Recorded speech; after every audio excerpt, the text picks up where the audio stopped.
Hello friends, अभी आपने हाल ही की घटना सुनी होगी कि कुछ बच्चों की कफ सिरप लेने के बाद डेथ हो गई। और आखिर उस कफ सिरप में ऐसा क्या था कि बच्चों ने कंज्यूम किया और उनकी डेथ हो गई।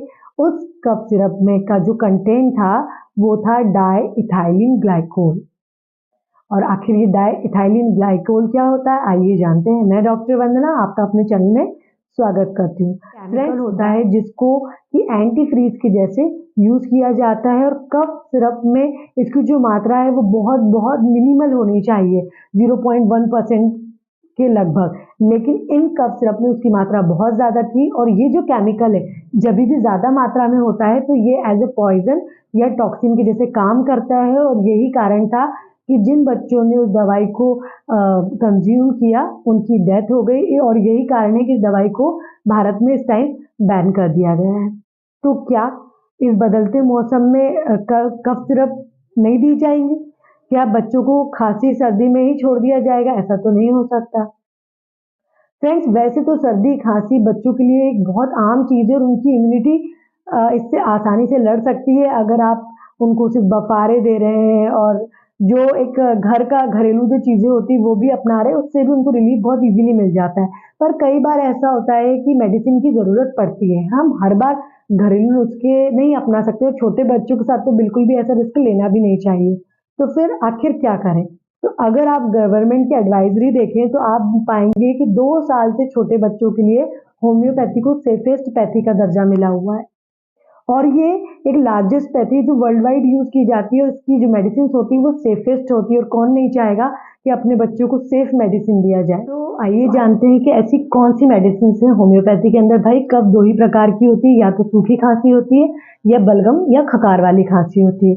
तो बात करते हैं पहले सूखी खांसी की। सूखी खांसी ज्यादातर कैसे होती है? जैसे कि हम एकदम से ठंडे में चले गए और एकदम से ड्राई कफ हो गई, वही आपकी रस्टॉक्स बहुत अच्छा काम करती है।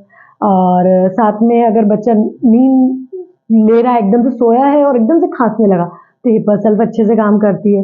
सुबह उठते से, रात भर नहीं खांसा, सुबह उठते से खांसी चालू हो गई तो वही सीपिया बहुत अच्छे से काम करती है ना।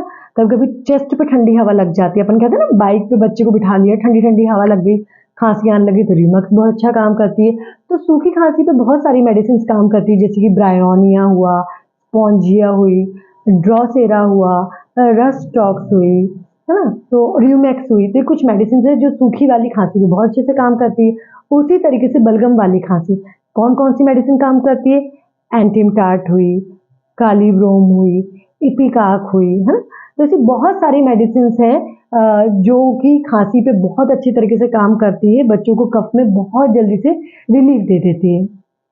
क्योंकि बच्चे बहुत छोटे होते हैं तो कभी भी उनका डोज अपनी मर्जी से डिसाइड नहीं करना चाहिए। कोई भी होम्योपैथिक दवाई देने से पहले एक बार अपने होम्योपैथिक चिकित्सक से सलाह लें, उसके अकॉर्डिंग डोज डिसाइड करें, तब जाके अपने बच्चे को मेडिसिन दें। यकीन मानिए, आप अगर होम्योपैथी अपना रहे हैं तो दुनिया की सबसे सेफेस्ट पैथी की तरफ आप बढ़ रहे हैं।